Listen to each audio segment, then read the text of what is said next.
Hi everyone, it's John from What Up, and welcome back to another video. This is going to be my Easter egg breakdown of Episode 5 of Sony and Amazon's Wheel of Time show, Blood Calls Blood. Now, I found a bunch of interesting little tidbits to share with you folks, and let's face it, I missed them all on my first and second rewatch, and I had to watch the third time in half speed just to catch them, so you may have missed them too if you blinked even once during the episode, but we're going to talk about those in just a minute. First, I want to talk about something that's near and dear to my heart. Alright, so I've left a timestamp down below in the description box for you folks that have already seen this portion of the video to jump right to the spoiler warning and the Easter eggs. For those of you who haven't, I do implore you to stay and listen just for a few moments. Now, if you follow me on Twitter and Instagram, it's no big secret that my oldest daughter, Belle, is a theater kid. She attends every workshop she possibly can, and she started in a number of big Shakespeare productions locally. She hopes one day to pursue stage acting as a career because she really does enjoy it as her passion. It's also no big secret that the last couple of years has been incredibly hard in the entertainment industry, specifically theater companies. They're having a lot of trouble getting workshops going, having people come into the theaters and view plays, and that's essentially where most of the revenue comes. So if they can't get people to come in to see the shows, if they can't hold workshops, they can't make money, and they're starting to close all over the globe. Now, the Prague Shakespeare Company in Prague in the Czech Republic is no exception to this rule, and they are having a difficult time right now and they're asking for our help. So I've left a link down below in the description box for you folks to donate to them. So anything and everything can help. So anything from $0.25 to $1, whatever you can give will help them stay afloat right now during these troubled times until we come out the other side and people start going to see plays again. Now you're probably asking yourselves, why the Prague Shakespeare Company? Well, it's for a couple of reasons. The first one is they hold some world-renowned workshops every summer and every winter, and my daughter hopes to see them someday. She can't go right now because of the pandemic. However, in a few years, when everything calms down, I hope they're still there for her to go. The second reason is the Prague Shakespeare Company has a lot of synergy with the Wheel of Time. There's a bunch of people involved in that company that are also on the show, and there's some names you may recognize. Loial, who's played by Hammond Animasham, was the co-director of A Midsummer Night's Dream. Taylor Napier, who plays Maxim, starred in Richard III, Othello, and Macbeth. So there's some actors and actresses that are on the show that are also involved in the theater company. So it's not a big stretch to ask the Wheel of Time fandom to try to help this particular company out because they are one of the most world-renowned companies in the world. Again, link is down below. Anything and everything you can donate would be most appreciated, and I do appreciate you taking time to listen to me. Now, before we actually get into the spoiler warning, there's something I do want to mention. I've gotten a little bit of feedback the last couple of videos I did, especially the Easter egg videos, about my spoiler warnings. So when I say full spoilers, I generally mean full spoilers. So I'm going to talk about anything and everything in the book series if that somehow relates to the show. If they do those things in the show, which, I mean, they're basing the show on the book series, it probably will, I'm going to spoil that for you. I know I've ruined some people's experiences because they've skipped the spoiler warnings or they misunderstood them, but I'm trying to be very clear here. So, spoiler warning. In this video, I'm talking about Easter eggs from Episode 5, Blood Calls Blood, of Sony and Amazon's Wheel of Time show. So if you haven't seen at least the first 5 episodes of the first season of the Wheel of Time, I'm going to spoil things from all of those. Also, if you haven't read every single Wheel of Time book, that's New Spring all the way to the Memory of Light, I'm going to ruin things from all over the series and all places. Most of these things are also going to end up in the show at a later date. So, if you don't want anything spoiled, you've been warned. Alright, let's get on to the video. Alright, so the episode opens with a burial scene where Moiraine says, "May the last embrace of the mother take you home." That's a direct reference to the fact that her and Lan spend a ton of time together in the book series prior to the beginning of the Eye of the World, and she has taken on a few Borderlander customs because that is what the Borderlanders say, either at a funeral before they die or before someone kills someone else. Essentially, it's saying that Mother Earth will take them home, and they'll become part of the Earth again. It's one of their customs. Now, that is followed by this. We get to see Stefan here. Now, Stefan this is a little bit different because he has Karina's ring here around his neck. Now, if you look real close at that ring, there's no stone in that ring. None whatsoever. There's been a lot of theories as to why there's no stone in this ring. People have been spitballing. Maybe it's a Terra Angreal. Maybe the stones are linked to their life force. Maybe. However, much later on, we're going to see a bunch of rings on Valda's belt that all still have stones in them. So I think it is a stone. However, I can't tell you why it was removed. I'm hoping at some point in the future they're going to let us know what's going on there, but my guess is the stone is probably far more valuable than the ring itself because they do melt this ring down later on in the episode. So that ring is pure gold. They essentially take it, and it's kind of Lord of the Rings-ish. A little nod to Lord of the Rings is what I'm guessing here when they dump it into the fire in the other molten gold, and it kind of melts. So the ring itself Yeah, it's just gold. The stones seem to be more important because before they melted the ring, they took the stone. It looked like Stefan kind of palmed it, took a little bit there, and maybe hit it. I don't know for sure. Let me know what you folks think down in the comments below, because I really want to know what the significance of these stones is, because he was given a quest to take that ring back to the tower. I assume this is one of the last things warders are supposed to do, maybe in an effort to keep them alive. So in the book series, when an Aes Sedai dies, their warders essentially do one of two things. They either come completely despondent and kill themselves, or just waste away and die, or they get into a berserker rage trying to avenge their Aes Sedai and they die that way. This is something a little bit different. We did see him sort of go into a berserker rage, and then now he's become despondent. This is 1 month later. He's still alive. He's on his way to the tower, and Moiraine says he'll do his duty. He'll bring her ring back to the tower. I'm guessing that one of the things we're going to find out is that all Aes Sedai tell their warders that their last act will be to bring the ring back to the tower, and that's probably to give them a chance at life, which is a little bit different than the books. And I do like that, because essentially when an Aes Sedai dies in the books, their warders are pretty much considered dead, with a few exceptions, Lan being one of them. So when Moiraine died, his bond was passed, but they haven't really mentioned that just yet, and they kind of get into that just a little bit during this episode because it was very warder heavy, but they didn't really explain it. So I think that maybe this is an order he was given. Now we're going to show this little Easter egg, and I don't even really want to call it an Easter egg. It's more like getting hit in the face with a shovel. You watch it and Rand says, "That mountain looks familiar." Well, of course it does. You were born there. I think it's a very, very slight nod to the fact that he is the actual dragon born on the slopes of Dragon Mountain. For anyone who's read the book series, we're going to know what it means. Anyone who hasn't read the book series, well, maybe they won't pick up on it. I'm not entirely sure. But based on the fact that they're really putting a lot of time and effort, especially in this episode, showing other people that could possibly be the dragon, like Mat, they actually sit down. Rand and Nynaeve sit down for quite some time and talk about Mat being the dragon. This, I think, is just a small little nudge in the direction that it is Rand. So when people go back and rewatch the series later on that haven't read the books, they go, "Oh yeah, there was little bits in there, even though they didn't show them in your face like everything else." It's possible anyway. All right, then we get this. This is our very first Jordanian curse. I love it. Rafe did an AMA about a week ago, and he did say we would see curses from the books in the show, and then he mentioned Uno, so everyone kind of assumed that Uno would be the first person to give those curses. However, of course, Barney Harris's Mat here was, as soon as they come into Tar-Valon, blood and ashes. That comes out of his mouth, and it was really cool to see. Again, another little nod to the book readers, because up to this point, we've only ever really seen real-world curses used in the show. Then we have this. This is something I did not pick up on right away. Now, Padan Fain has been in a multitude of episodes, and it's usually prefaced by whistling. So he whistles a bit, and he's there, or a shadow of him's there. So we know he's been following the troop basically since they left the Two Rivers. WatchSeries.com, I reached out to them, and they're the ones that told me about this particular scene. I did see Fain later on, which we'll get to in a second, but I didn't see this one. They told me to go back and watch when the boys entered the inn, and lo and behold, there he is under that in that doorway behind the girl with the colorful skirt, watching Rand and Mat go in. And of course, I don't know how I missed it, but whistling continues. I do watch the subtitles on, as I've mentioned before, because I do have some hearing loss, and this is as they're entering the inn, and really the only whistling we ever see throughout the entire show so far has been from Fain. So I'm going to have to start watching for when it says that, and then going back through and watching it at maybe half speed or quarter speed, because this particular scene happened very, very quickly. You're going to miss it unless you're watching it slower or really know what you're looking for. Again, I love that.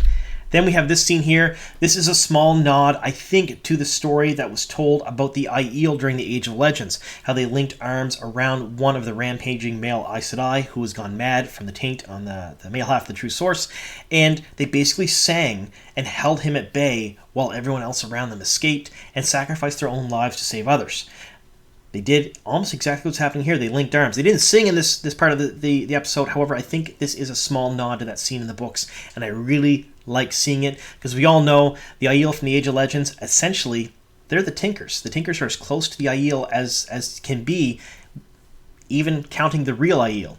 So there's that. Now, we have this. This is Loial. This is our first look at Loial. Not really any Easter eggs here, but I wanted to showcase this, and I wanted to talk about it a bit. I'll talk about it again in my breakdown video. A lot of people have been very upset by the way Loial looks. Now, I'm not going to lie to you. I was not super happy when I seen the grainy images of him in front of the Waygate, or the leaked image that happened prior to the trailer release. Although he does look a bit better here, but not anything like I imagined. Now, there are a lot of disappointed people in the fandom, and I myself was very disappointed in how he looked. But then Hammond opened his mouth, and he can act. Hammond is Loial as far as I'm concerned. His movements, his deliberateness, the way he spoke, the way he enunciated his words, he brought that character to life. So yes, this may not be how I envision Loial to look on the screen. He's a little bit shorter than he should. He doesn't have the ears or the eyebrows. However, Hammond brings his character to life, and Rafe did say that in an AMA. He said that he's waiting for the general explosion from the fandom when they see Loial, but Hammond brought the character to life, and he did. So hats off to you, Hammond. You took the character from the books, and you essentially embodied him on screen. Loved it. So I want to hear your thoughts down below. Now, this is probably going to generate into some name-calling and stuff in the comments. Please don't do that. Try to be as respectful as possible. But I want to hear your thoughts on how Loial looks.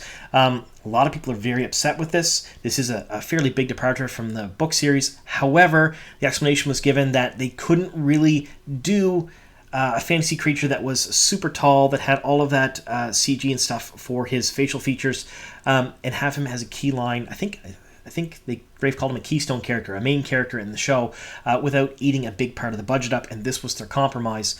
Again, it doesn't bother me that much. I thought it would bother me a lot more when I seen it, but as soon as I saw Hammond act, I'm like, no, that's Loial. I'm happy with that. I want to hear what you folks think down below. And again, try to be respectful about it, because I've seen some fighting online about it so far, and it never ends well.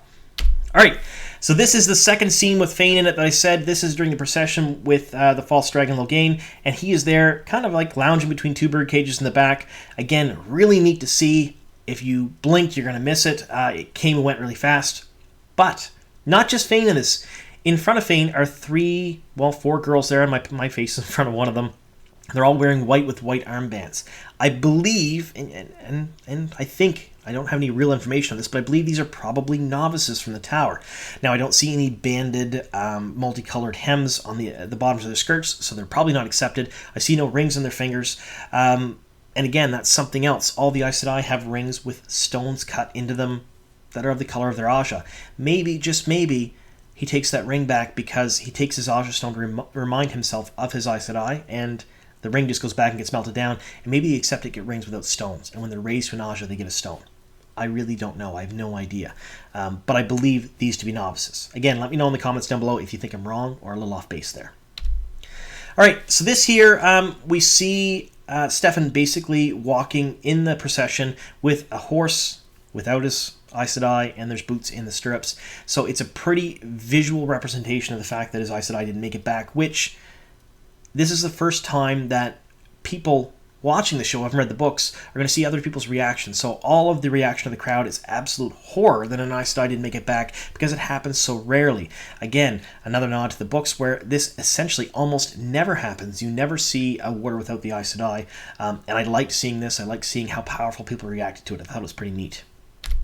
All right, this here. Now, I know we didn't get Camelin in this episode, and I've been basically saying that for almost a year now. I've known for much longer than that, however. So I was, I had time to, make peace with the fact that I wasn't going to see Elaine, Gowan, Galad, Camelin, the Royal Palace, all that other stuff. But we did get this scene here. This is the procession with the false dragon Logain, and we have Mat and Rand up there in the ledge. Thanks for saving me a seat. This is a small nod to that scene in the books where Rand climbed up that garden wall, was on top of it, and then when Elaine came up, he kind of fell into the royal gardens afterwards to meet the royal family. I like this, that they kind of sort of paralleled that scene. Again, a little nod to the book scene there. And then we have this too. This is kind of interesting. Logain is looking up at Rand and Mat, and he's laughing. Now, in the book series, when this happens, he's essentially just laughing at Rand because he has the ability to see Ta'veren, and he knows that Rand is basically going to change the world on a massive scale. And even though he's caged, this young man's going to do what he couldn't. And that's why he kind of laughed during the procession through Camelin. Here, they framed it a bit differently. Again, Rand is up there with Mat, but Logain appears to be looking at Mat because they keep zooming in on Mat's face whenever they show Logain laughing. And that is just one of the other little tidbits that they're doing in this episode, where they're trying very, very hard to show the audience that Mat is quite possibly the dragon. Again, to book readers, I think they're trying just a little too hard to push everyone else as the dragon. But to non-book readers, everyone I've talked to does not suspect Rand at all as being the dragon, not even a little bit. Because essentially he's not really portrayed as even close to being a main character. He's sort of like, at this point, maybe even a featured extra. He shows up in some scenes here and there. He does have some lines. He does talk to people, but he's not super focused on. They focus more on Perrin, Egwene, Nynaeve, and Mat. and a lot of these things are to kind of push the audience into thinking that they could be the dragon, when in reality, they're not doing anything with Rand, and that should be the biggest red flag of them all. Alright, so then we have this, when Perrin and Logain were captured by the White Cloaks, a little bit different than the books, but I wanted to show this little screenshot here. When she's put into this chair and her hands are bound to the sides of the chair, Valda mentions the fact that he doesn't have to take her hands because she's not an Aes Sedai. All those score marks in that wood and the blood on the ropes, it looks like he's done this quite a few times before. So I wanted to show this because I thought it was pretty neat, because the White Cloaks definitely have been leveled up from the book series, and they are really adept at killing Aes Sedai. And I can't wait to actually see it in practice, because we haven't seen it yet. We've just seen him basically burn a yellow sister at the stake and capture Egwene, but we haven't seen him actually physically capture a full sister, and that would be something I want to see on the screen. And I'm sure it'll happen eventually. Then there's this. These are the rings that Valda has. Now, I want you to notice something about these rings. It's hard to see the stones at the top, but the stones at the bottom look to be blue, a bunch of reds, and a yellow. That could be because he has more reds than any other stone for two reasons. First reason being reds are more out in the world because they're hunting men who could channel, and the second reason being they don't have warders. So they may travel in groups, or they may even be alone without anyone to watch their back, and they're much easier targets. Not to say that a full sister isn't a match for any White Cloak in the books, even without a warder, but in the show it seems White Cloaks are leveled up to the point, and the Aes Sedai are leveled down to a point where they're sort of equals, and having that warder may be the difference between being captured and killed and making it out alive, as a bunch of these red rings seem to suggest. Now the persimmons are in season. This tickled my brain when I saw it, and I had to go look it up to make sure, but I know a little bit about plants. And persimmon, it's a fruit, but there's a couple of little things about this. The first thing is the leaves on a persimmon plant are yellow and red. I thought that was a very clever nod to the fact that Nynaeve is going to choose yellow, and Liandrin probably knows that at this point because she's healed everyone and they've talked about it with Moiraine, but Liandrin herself is red, and she's telling Nynaeve, basically, yeah, you could be one or the other. I think. I mean, that could be a complete reach here, but why else would they mention it?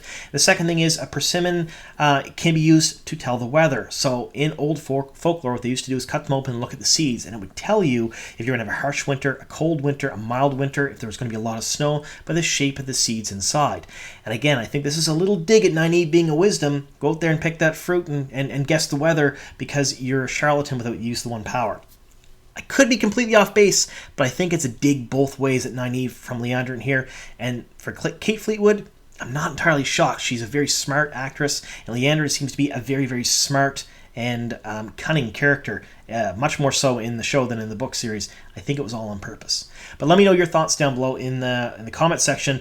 Am I off base? Do you think the persimmon comment meant something different? All right, we have this. I wanted to mention this because every single time that Mat acts out of character, we get those whispers. Now, those whispers, to me, kind of suggest the Black Wind from the Ways, because that's how I imagined it when I read the book series. Not so much as Mashadar and have to do with Shader Logoth and the Taint from that place, not the Taint of the One Power.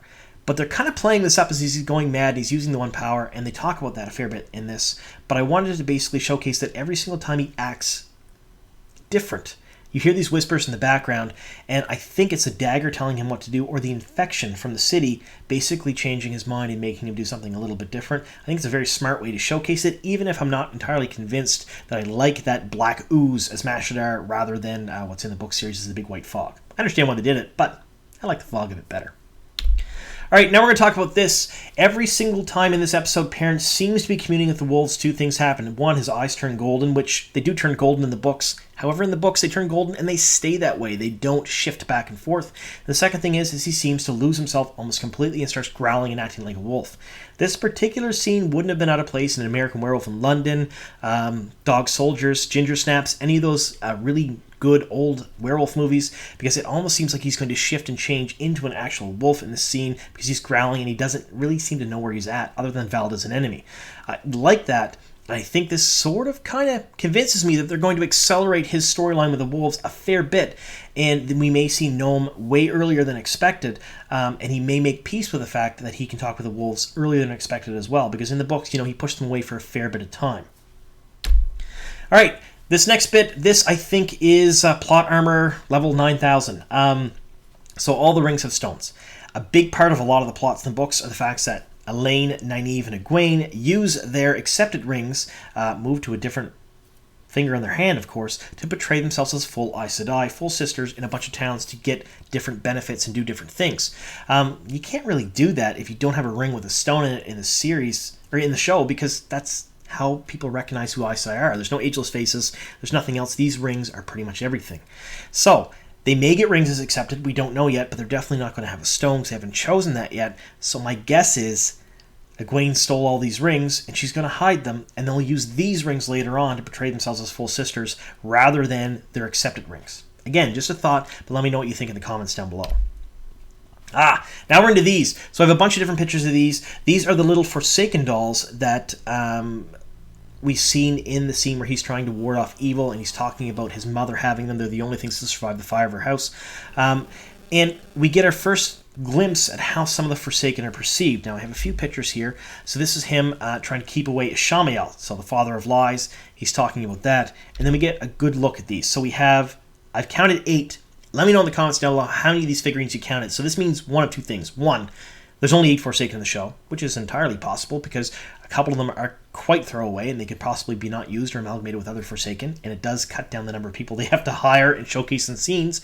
Or 2, this is not a complete set. He didn't rescue them all, or they don't really have them all. So these different dolls, they could be anyone, but I think that one in the foreground there is probably Grendel, and I'm probably going to mispronounce some of these names. I'm trying my best here. I looked them all up, and I practiced them a bunch before this. The one next to them, I believe, could be, quite possibly, maybe Raven. And then we have maybe Demandred. And then this one here, maybe Mohedigan the Spider. And then we have a Ishamael. We know that's a Ishamael because he did say that was a Ishamael. And then next to him, I think that's Samael there.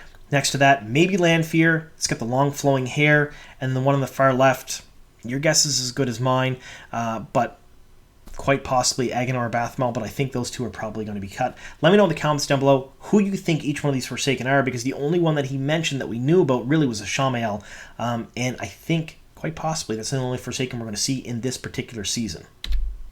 Alright, then we have this. I have it on good authority that this may come as being explained in later episodes. However, right now, I have no idea what this is. So it's a painting that Moiraine has, and my first thoughts were, that looks just like Moiraine. I don't know who it is, though. Is it her mother? Is it someone close to her? I have no idea, but I included this little bit in here because I want to hear your thoughts on this. This is an Easter egg that I couldn't figure out on my own, and I want to hear all of your thoughts on this. Let me know in the comments down below who and what you think this picture is. Alright, so the last scene, we have this. It's a funeral scene with Stefan, and we have Lan and Moiraine and everyone else around them basically grieving the loss of Stefan after he kills himself. Now, the thing with this is, I believe they're showcasing Lan and Moiraine specifically here because they're showing the emotional bond between Warder and Aes Sedai and how they feed off each other's emotions. Moiraine is feeling everything Lan is feeling, and he's feeling everything she is feeling, and it's just like an endless cycle of grief and loss, and they both end up becoming really vocal with their grief, which is out of character just a little bit for both of them because they're both very stoic characters. So I think this is a little nod to that bond between the Aes Sedai and Warder because they're showing them both back and forth here. And it also gives a little bit of a human touch to the Warders because we really don't see much of their culture at all in the show, but I'll cover that more in my breakdown. Now, that's pretty much all the Easter eggs I have for this particular episode. I hope you liked the video. Let me know in the comments down below if I missed any. Of course, there are tons in here. I'm going to miss a lot of them. The episode's only been out a day, and I've only watched it 3 or 4 times, so I'm going to miss some things.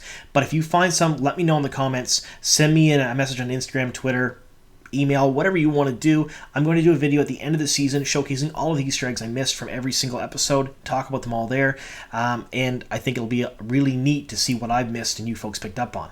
All right, I want to thank you all very, very much for sticking with me here to the very end. Here's to many more.